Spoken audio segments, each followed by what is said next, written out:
So I had this guilt. So what can I do with guilt? And so if I offend you, Joe, and I feel guilty and I have some regrets, I wish I hadn't have said that to Joe, I'm not going to rest easy until I call you and apologize.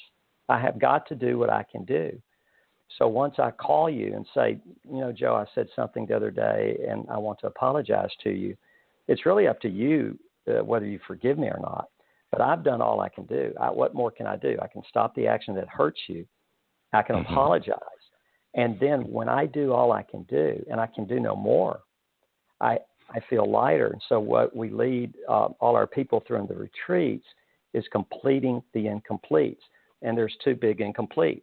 And one's guilt and the other is resentment. And so what we do, we change the word guilt to regret. Everybody feels guilt when they come to a retreat. It's almost without question, almost everybody does. And even the woman who who had a miscarriage, and that's a loss of a child. They have tremendous guilt. And you say, how could a woman who loses a child to miscarriage, it wasn't her fault, but what does she think? Well, if I'd have eaten right, if I'd have taken care of myself, maybe this wouldn't have happened. So we actually have them write letters, and they have to identify their guilt and their incompletes, and then they have to apologize. But they don't apologize to the person that's alive, because if the person's dead, and if the person's alive, it's not an apology that they mail a letter to. It's for themselves. They have to work on themselves. So they actually have to write a letter and say, I apologize for this, and they have to name the things that they need to apologize for. And so these incompletes just keep you all tied up. Yeah. Okay, and the reason that you don't have them send it to living people is because of the potential response? Is that the reason? Oh, yes. If they want to try to reconcile with the person, as far as emotionally reconcile, maybe not physically, that's up to them, but that's not the purpose that weekend. The purpose that weekend is for them. It's for themselves. I mean, I did my work on a best friend who betrayed me, when I first went through this. If I had shared the letter with him, because I had resentments also, and most of us do have some kind of resentments, even to a child who died. We might have resentments toward the doctor, resentments toward God. And so I have to forgive the resentments, and I have to apologize for the regrets or the guilt that I have. And okay, so, okay, go ahead.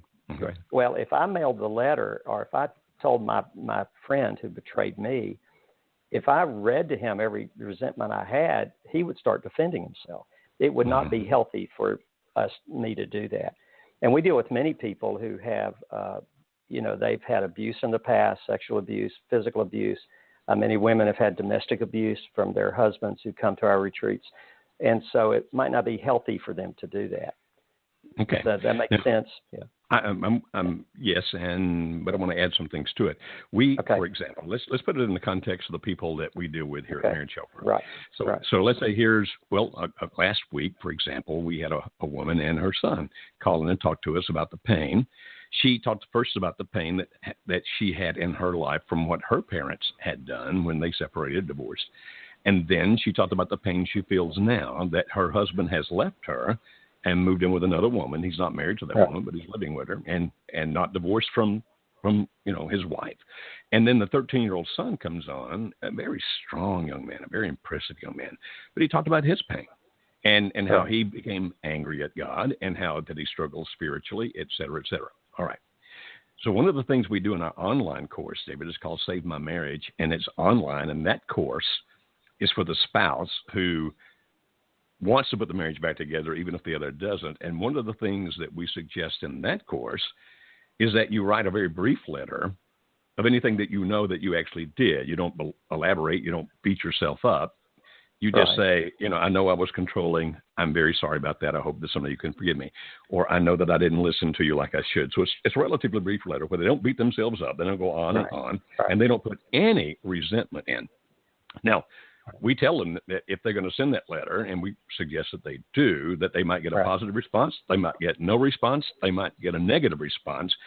But, of course, we're doing that in the context of we're showing you the things to do that hopefully can at some point lead to the reconciliation of your marriage. Yeah. All right, now let's go back to this lady and her son. They're both very hurt.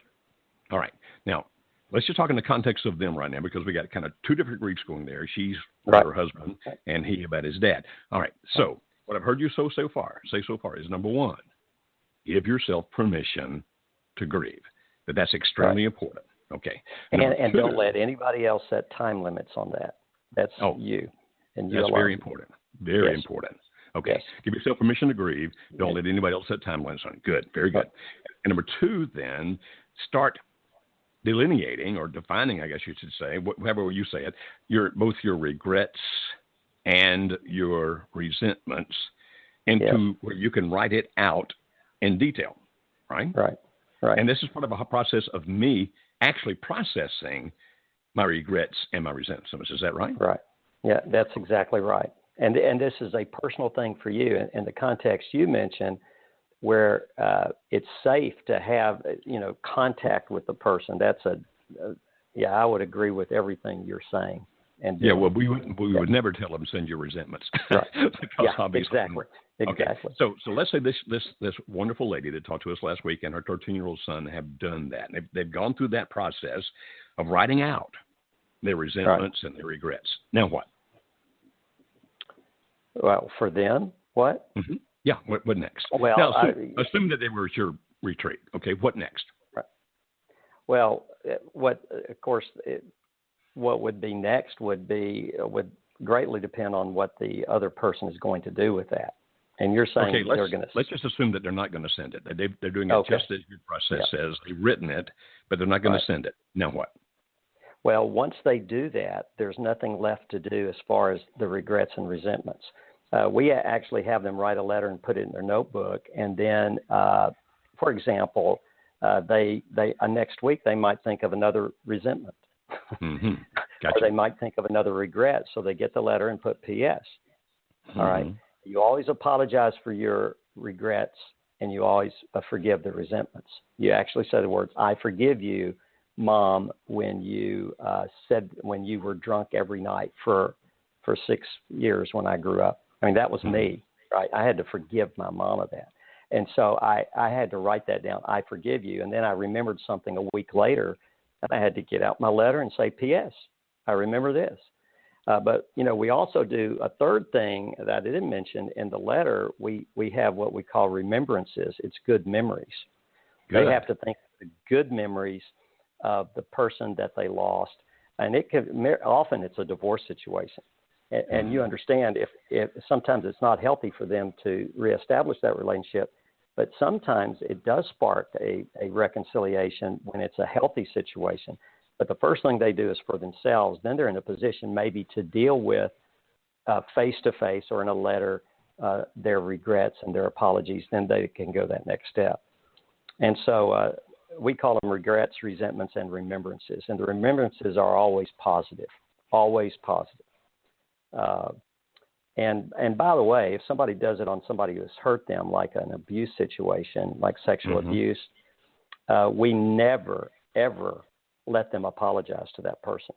Good. Even in a letter, ever. We say, you do not do your regrets because you were totally innocent.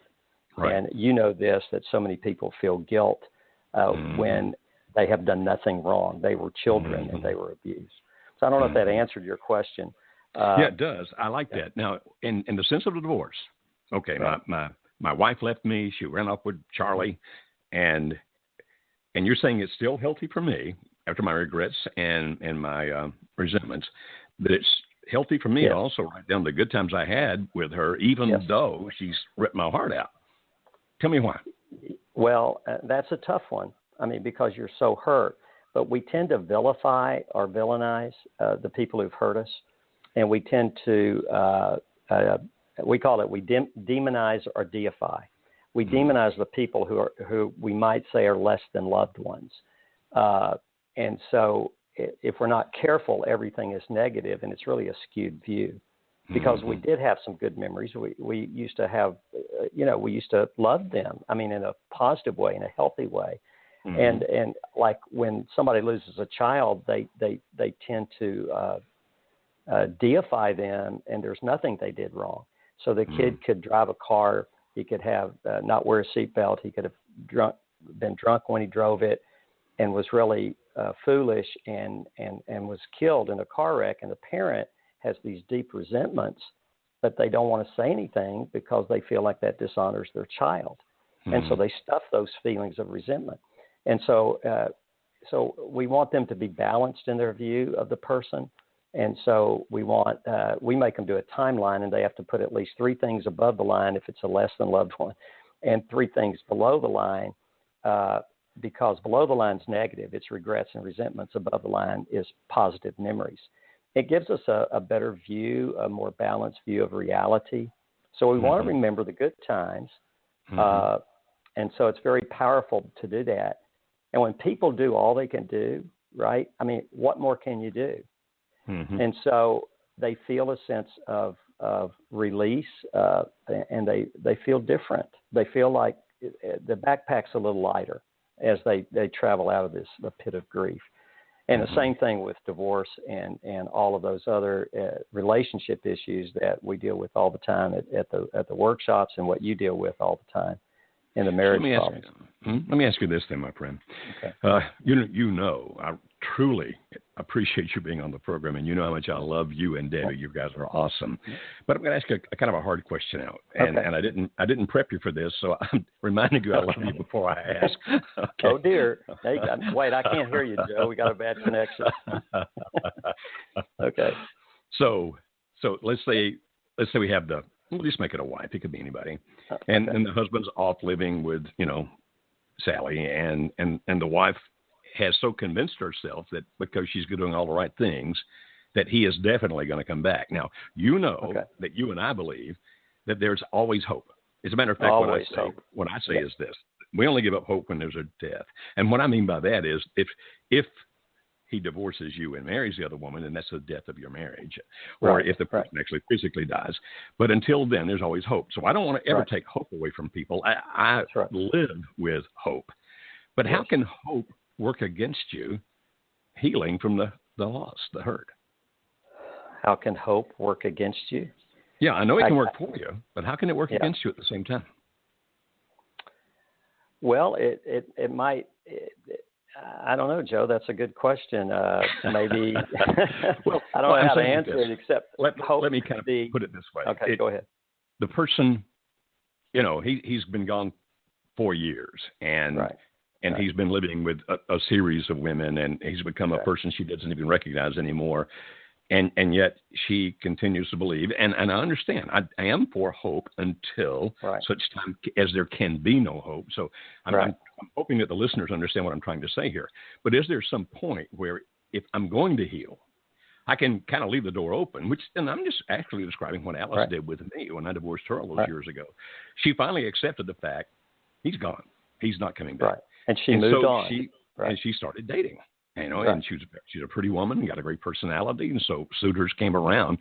Yet she didn't completely close the door to me. And so when I finally did, after 3 years, call her and say, would you consider taking me back again? She had to process a lot, and finally she decided to.